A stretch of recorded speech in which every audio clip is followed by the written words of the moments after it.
I want you to imagine something for a moment. Think about the last time you felt anger. Not the quick flash that fades in seconds, but a deep, burning anger that you didn't let anyone see. Maybe you clenched your jaw until it ached, pressed your lips together so tightly they almost trembled, or sat perfectly still while your mind screamed in silence. Perhaps you told yourself, "I can't speak up. It's better to stay quiet. I'll just let it pass." But did it really pass? That tension didn't vanish, did it? It slipped inward, hiding beneath your breath, settling into the corners of your chest, humming faintly in the back of your mind. That is repressed anger. It isn't the loud, explosive fury that people warn us about. It's the quiet kind. The kind we believe we've tamed, even though it continues to shape our thoughts, moods, and choices in ways we barely notice. Here's the thing. Psychologists estimate that nearly 1/3 of adults regularly suppress their anger instead of expressing it openly. And this isn't just a small quirk of personality. Repressed anger doesn't simply disappear. It lingers, influencing our emotions, straining our relationships, and even disrupting our physical health. Muscles tighten, stress hormones rise, and the body carries a tension that words never released. But what's even more fascinating is the why. Why do we choose silence when every part of us wants to speak? Why do we hide feelings that were meant to guide us? And what happens inside us when that unspoken anger stays locked away for days, months, or even years? These questions open a door into the psychology of repressed anger, a quiet force that may be shaping far more of your life than you realize. Anger, at its most basic level, is not chaos. It is communication. It is the mind's way of alerting us that something within our environment or within ourselves is out of balance, violated, or quietly suffering. It signals that a boundary has been crossed, that a need has gone unmet, that an inner truth has been ignored. Yet many of us are taught from a young age to distrust this signal. We hear messages like, "Don't be angry," "Good people stay calm," or "Anger only causes trouble." And so, instead of listening to the message, we silence it. We swallow the heat. We bury the tension. We force a smile while a storm brews beneath the surface. But buried emotions are not gone emotions. What we repress does not dissolve. It reorganizes. It hides behind more socially acceptable feelings: sadness, anxiety, guilt, or even numbness. Psychologists refer to this as displaced emotion, because the raw energy of anger is too powerful to simply disappear. Like water seeking a crack in the dam, it finds other channels. It may emerge as irritability over small inconveniences, as passive-aggressive remarks, as unexplained fatigue, or as chronic self-criticism. You think you are tired, sensitive, or just stressed, but beneath those labels lives an anger that has been denied its voice for weeks, months, or even years. Consider the image of a pressure cooker. When the lid is sealed and the heat keeps rising, the steam inside grows desperate for release. You can pretend the stove is off, but the pressure builds anyway. The same is true of repressed anger. It circulates within the body and mind, influencing our decisions, shaping our moods, and coloring our relationships in ways we don't consciously recognize. Sometimes it leaks out as a sharp sigh or a sarcastic comment. Other times it erupts without warning, shocking us with its force. Yet the damage of repression is not limited to sudden outbursts. Over time, denying anger changes the way we see ourselves. We begin to question our own perceptions. Maybe I'm overreacting, we think. Maybe my needs aren't important. Maybe I should just stay quiet. Slowly, self-doubt creeps in. We begin to negotiate against our own worth. Outwardly, we may appear composed, calm, agreeable, easy to get along with. Inwardly, we carry a quiet restlessness, a subtle ache that never quite leaves. Ironically, this suppression feels safe. Many of us grew up in homes or cultures where expressing anger invited punishment, rejection, or ridicule. To survive, we learned to hide our fire. We built invisible walls between our true feelings and the world outside. But every wall we build to contain anger also distances us from authenticity. Each brick we stack, Each unspoken frustration, each swallowed protest, widens the gap between who we are and how we live. And the world, in turn, begins to feel colder, more frustrating, harder to trust. But here lies the paradox. Repressed anger is not just destructive, it is deeply revealing. Hidden within it are clues about boundaries we failed to defend, values we quietly betrayed, and experiences we never fully processed. Psychologist Carl Jung described these buried emotions as part of the shadow, the unintegrated aspects of ourselves that operate outside conscious awareness, yet influence everything we do. The shadow is not evil. It is simply the part of us that has not yet been given light. And once we dare to recognize it, it becomes a source of insight. When we finally listen to anger, we discover not a monster, but a messenger. It tells us where we've been ignored, what matters to us, and what needs to change. The very energy we feared becomes the map back to authenticity. But as long as we repress it, that map stays hidden, and we wander too, through life guided by patterns we don't fully understand. Repressed anger rarely sits still. It moves in loops, what psychologists call emotional suppression cycles. The loop begins with a spark, a moment of irritation, a flash of frustration. Instead of expressing it, we push it down. The body tenses, the jaw tightens, the breath shortens. But energy has to go somewhere. So the anger resurfaces as self-criticism, anxiety, or guilt. Then we feel bad for feeling bad, and the cycle repeats. Over weeks and years, this loop becomes almost invisible, a background hum of tension that shapes how we move through the world. Research in health psychology paints a sobering picture. People who habitually suppress anger show higher rates of cardiovascular disease, immune dysregulation, and chronic pain.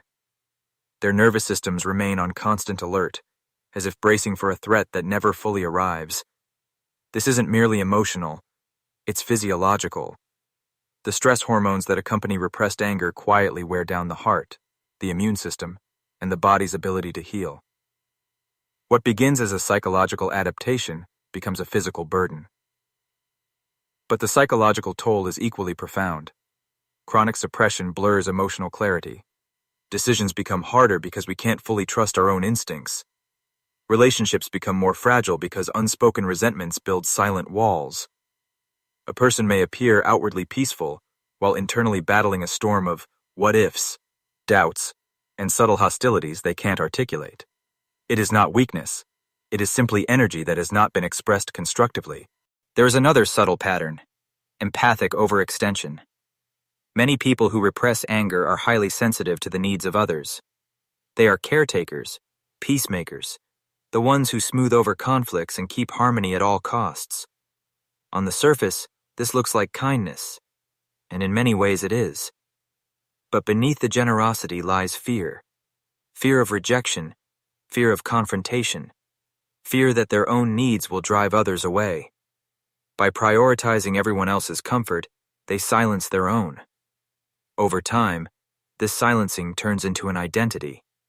The person becomes the calm one, the reliable friend, the uncomplaining partner. And while the world praises their composure, inside they feel invisible.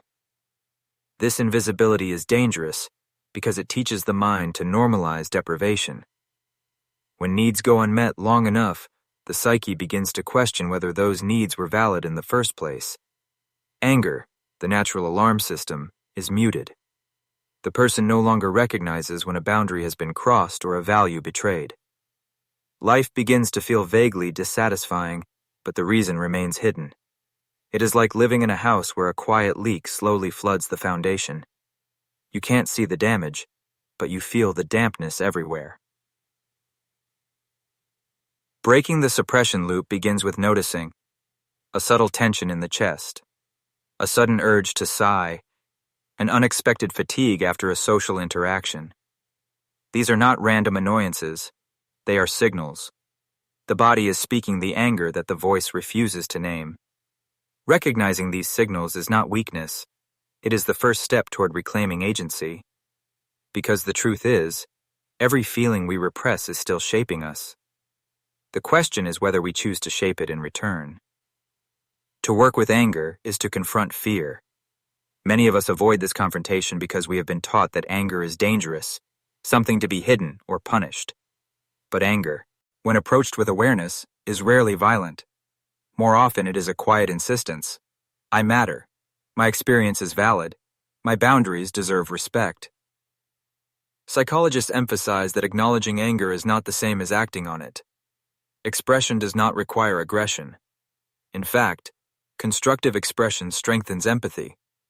When we name our feelings without judgment, we become more attuned to the feelings of others. By honoring our own boundaries, we learn to honor theirs. Anger becomes a bridge, not a barrier. Simple practices can begin the process. Journaling, mindful reflection, or even silent self-inquiry. What am I truly feeling? What need is unmet? What boundary is being tested? Can transform suppressed energy into conscious insight. These acts may seem small, but they interrupt years of silent repression. Each word written, each breath taken in awareness, releases a little of the pressure inside. There is a poetic truth here. Anger, when integrated, often reveals creativity. Artists, writers, and thinkers throughout history have transformed frustration into music, literature, and innovation. The same energy that fuels resentment can fuel clarity and action once it is brought into the light. Anger becomes a source of movement rather than stagnation. But perhaps the greatest gift of acknowledging anger is authenticity. Every time we repress a feeling, we send ourselves the message that some parts of us are unacceptable. Over years, this message erodes self-trust. By contrast, when we allow anger to exist, without judgment or fear, we reclaim our wholeness. We step out of the role of the peacekeeper, or good person, and step into the role of a fully human being. And in that fullness, we find not chaos, but profound peace. Integration is the art of turning silent tension into conscious wisdom. It begins the moment we pause instead of suppress. The next time irritation rises, before you swallow it, ask, what is this emotion trying to teach me? What boundary is calling for attention? What truth wants to be spoken? These questions are not mere self-help exercises. They are acts of reclamation. When anger is met with curiosity, it loses its destructive edge. It becomes a compass, pointing toward neglected needs, forgotten values, and hidden strengths. It guides us to make clearer choices in relationships, to set healthier boundaries at work, to protect the time and energy that sustain our well-being. Far from making life more chaotic, acknowledging anger makes it more orderly. There is also a relational ripple. Repressed anger doesn't only harm the self, it subtly shapes the emotional climate of every room we enter. The tension behind a polite smile, the fatigue after a seemingly pleasant conversation.